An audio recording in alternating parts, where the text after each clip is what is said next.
Mengingat dari materi minggu kemarin, ini Indonesia merupakan negara kepulauan terbesar di dunia. Terbesar di dunia karena terdiri dari 17.000 lebih pulau. Nah, makanya negara Indonesia mendapatkan julukan negara kepulauan. Karena terdiri dari banyak sekali pulau, terdiri dari lebih dari 17.000. Kemudian dengan banyaknya pulau-pulau itu, negara Indonesia menjadi lebih luas lautannya dibandingkan dengan pulau-pulaunya. Makanya mendapatkan julukan negara maritim. Dan luas lautnya itu lebih besar dibandingkan luas daratan yang terdiri atas pulau-pulau. Nah, nampak ya, ini lebih luas lautannya dibandingkan dengan luas daratannya. Luas Pulau Sumatera, ditambah luas Pulau Kalimantan, ditambah Jawa, Sulawesi, Irian Jaya, dan pulau-pulau kecil ini kalau dijumlahkan itu masih lebih luas lautannya dibandingkan daratannya. Makanya disebut negara maritim. Kemudian, nah Indonesia terletak di garis khatulistiwa. Jadi lebih subur, kita mendapatkan sinar matahari lebih banyak sepanjang tahun. Kemudian juga ini terdapat banyak sekali gunung berapi, makanya tanahnya subur. Sebagian penduduknya bermata pencaharian sebagai petani, maka mendapatkan julukan negara agraris. Nah, sebagian besar penduduknya memiliki mata pencaharian di bidang pertanian. Pertanian itu mencakup yang perkebunan, persawahan, kehutanan, terus perikanan. Perikanan yang di sini adalah tambak udang, tambak ikan. Nah, itu masuk di bidang pertanian. Nah, oleh karena itu, maka Indonesia kaya sekali akan sumber daya alam, baik di darat maupun perairan. Nah, ini tambahan ya. Tambahan. Nah, kepulauan Indonesia dibagi menjadi 3 kelompok.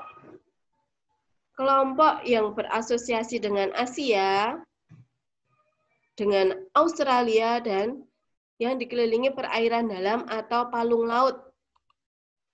Nah, yang sebelah selatan ini kan berbatasan dengan benua Asia. Kita masuk benua Asia yang paling bawah. Kemudian di sebelah selatan itu ada benua Australia. Nah, lautannya kan di sini adalah. Nah, kita mendapat pembagian kepulauan di Indonesia jadi 3 bagian yang berasosiasi dengan kepulauan Asia, dengan Asia, dengan Australia, dan yang dikelilingi perairan dalam atau palung laut.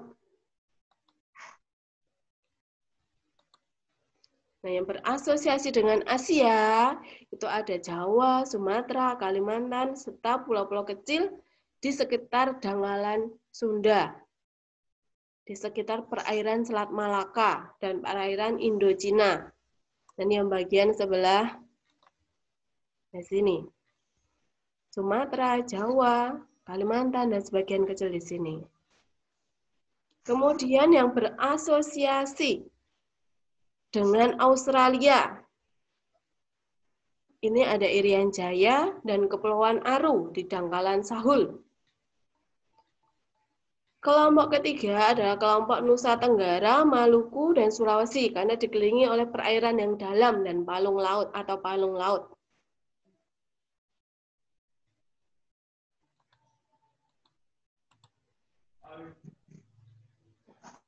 Kita mulai lagi ini. Indonesia sebagai negara agraris.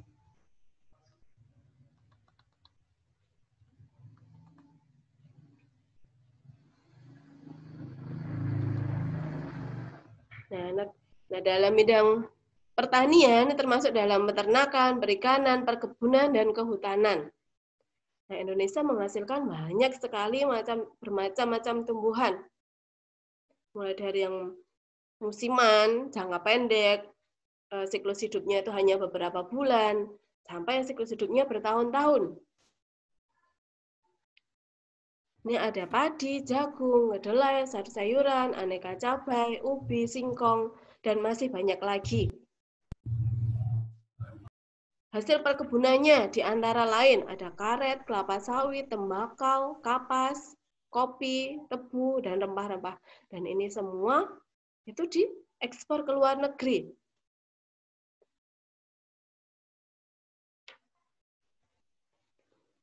Nah, ini secara umum pertanian atau persawahan banyak diusahakan di daerah Pulau Jawa, Sumatera, sebagian Kalimantan, Bali, dan sebagian Sulawesi. Kalimantan lebih banyak di bidang kehutanan dan perkebunan. Untuk perikanan, perikanan darat ya diusahakan di danau, di rawa-rawa, dan sungai-sungai besar dengan menggunakan sistem karamba.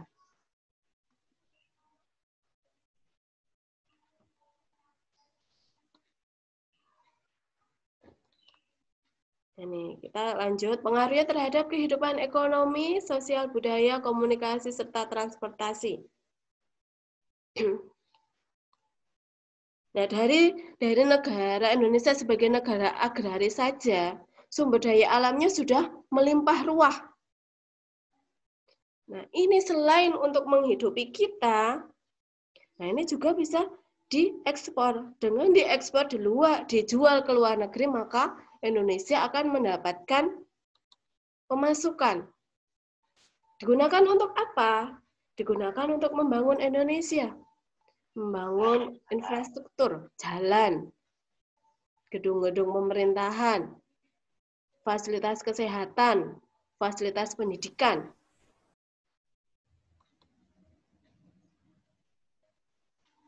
Nah, ini pengaruhnya di bidang ekonomi.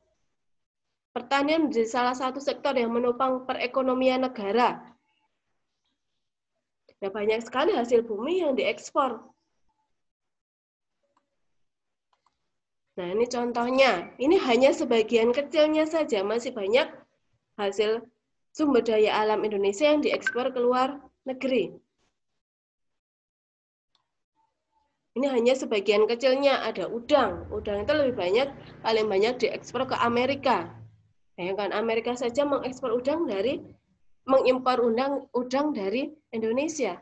Kita mengekspor ke Amerika, kita menjual ke Amerika. Kemudian ada margarin beku. Margarin ini dibuat dari minyak dari bahan bakunya adalah sawit dan minyak sawit.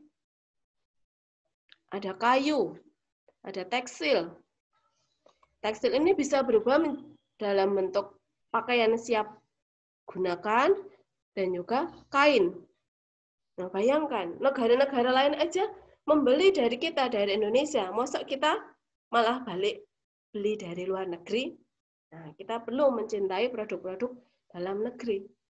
Bisa jadi yang kita beli itu, yang dibeli dari Indonesia, kemudian diganti labelnya, dijual lagi ke Indonesia.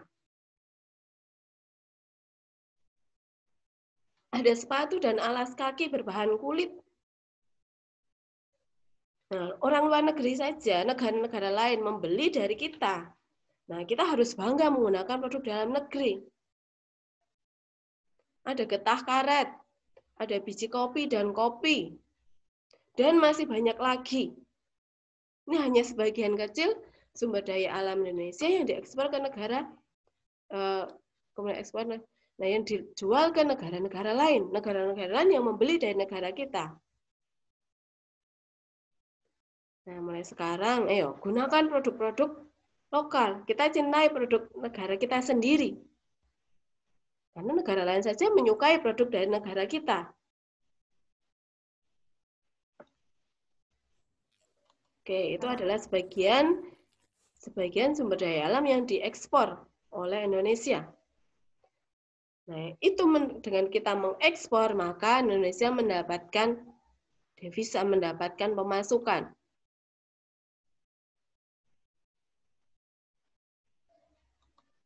Nah, selain itu, kita mudah memperoleh hasil pertanian untuk memenuhi kebutuhan pangan. tanpa harus impor dari luar negeri. Nah, membantu meningkatkan kesadaran masyarakat untuk mencintai produk lokal. Ya, kembali lagi ya, karena banyak negara-negara lain yang membeli hasil bumi kita. Nah, harusnya kita lebih bangga menggunakan produk lokal.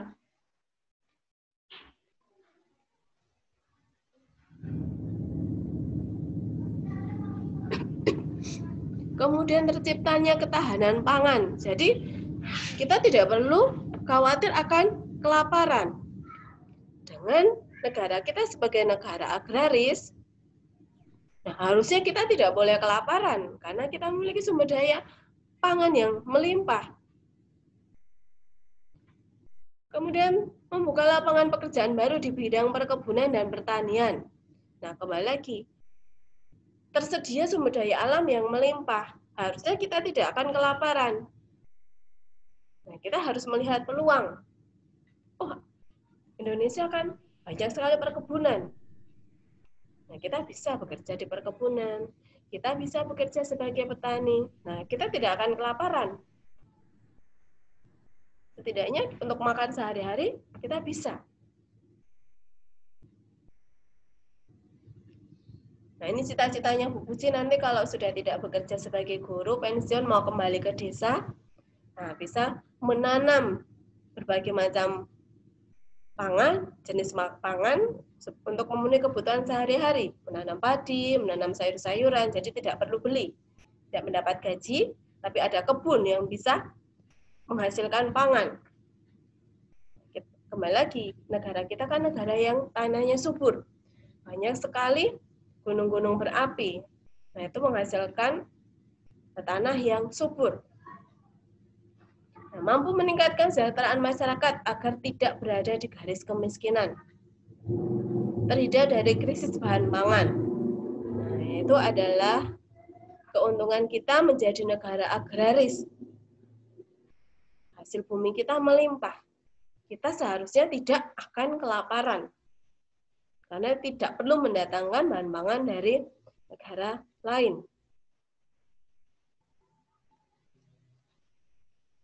Oke, sampai di sini ada yang mau bertanya?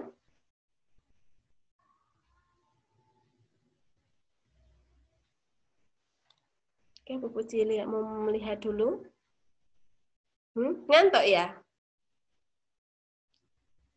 Nah, Bu. Ngantuk ya didongengin ya. Oke, sampai di sini dulu. Ada pertanyaan atau tidak? Tidak.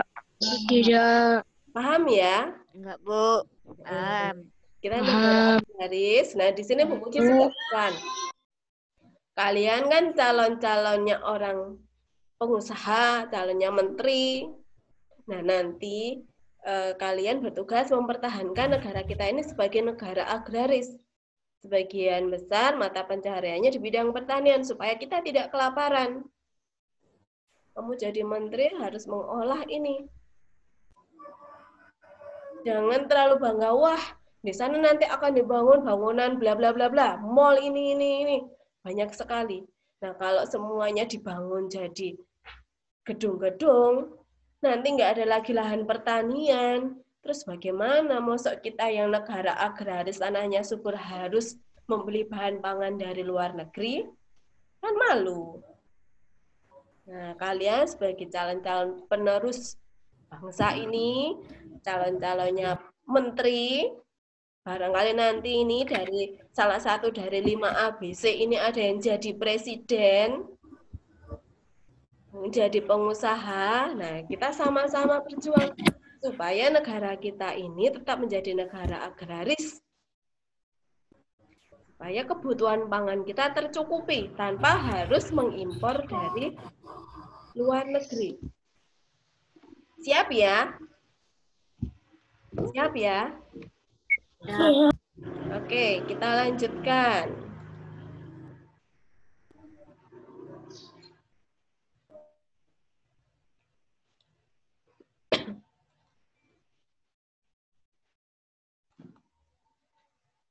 Nah, ini tadi sebagian yang diekspor ke luar negeri. Ingat, negara-negara lain itu membeli dari negara Indonesia. Jadi kalian harus bangga menggunakan produk-produk lokal, produk-produk dalam negeri. Jangan sampai apa yang kita beli ini ternyata itu produknya kita sudah dibeli dari negara lain, kemudian kita beli lagi dengan harga yang berlipat. Jangan sampai seperti itu ya. Nanti kita ditertawakan. Haha, saya beli dari Indonesia, saya jual lagi ke Indonesia dengan harga yang berlipat. Jangan sampai seperti itu. Ayo, kita lebih bangga menggunakan, memakai, menikmati produk-produk lokal. Iya, ini anak-anak ini sudah ada peringatan 1,5 menit lagi nanti ini mati. Dan nanti join lagi ya kalau tiba-tiba terputus ya. Oke, Bu. Oke, Bu. Nah, kita lanjut. Kondisi geografis Indonesia sebagai negara maritim. Indonesia sebagai negara maritim. Lebih luas lautannya. Nah, di dalam laut itu mempunyai potensi kekayaan yang luar biasa. Garam. Garam itu murah ya di Indonesia ya. 2.500 saja sudah dapat garam bisa untuk berhari-hari. Kenapa? Kita punya laut yang luas. Nah, kita menghasilkan garam yang punya garam yang melimpah. Garam di Indonesia sangat murah. Kemudian ada ikan. Terus ada tumbuhan laut. Ada rumput laut. Nah, rumput laut itu kan digunakan sebagai bahan pangan. Salah satunya itu agar-agar itu dari bahan rumput laut.